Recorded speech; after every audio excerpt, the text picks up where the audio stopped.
Bienvenue à vous si vous nous rejoignez dans la suite de l'édition de la nuit. Voici l'essentiel de l'actualité de ce dimanche. De l'aide tombée du ciel dans la bande de Gaza. Après des semaines de pression internationale face au risque de famine généralisée, pas de répit en revanche sur le front de la guerre. Au moins 40 Gazaouis ont encore trouvé la mort dans les bombardements.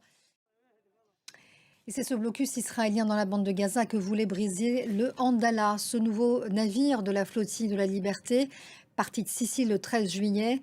Et comme pour le Madeleine, il y a 6 semaines, il a été intercepté dans la soirée par l'armée israélienne. Il était à environ 100 km des côtes de l'enclave. À son bord, 800 kilos d'aide humanitaire et 19 militants de plusieurs nationalités, parmi lesquels, je vous le disais, l'eurodéputée insoumise Emma Fourreau et la députée LFI du Val d'Oise, Gabrielle Catalan. On fait le point avec Gaël Fonseca.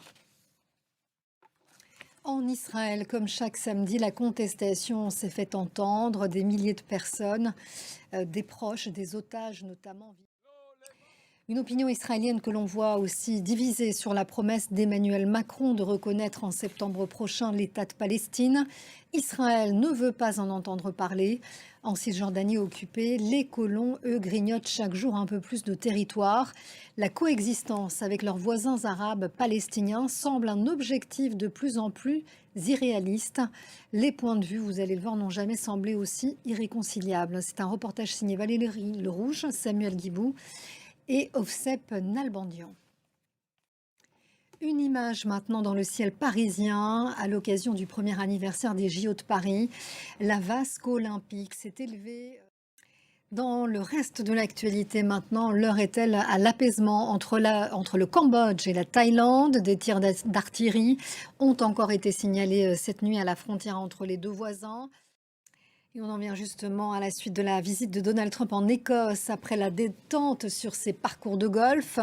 C'est un dimanche plus studieux en perspective avec des discussions prévues avec la présidente de la Commission européenne, Ursula von der Leyen, qui va tenter d'arracher un accord douanier.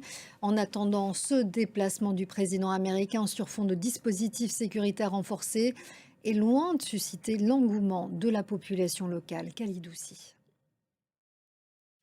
Et on se retrouve dans 15 minutes pour la suite de l'édition de la nuit. À tout à l'heure.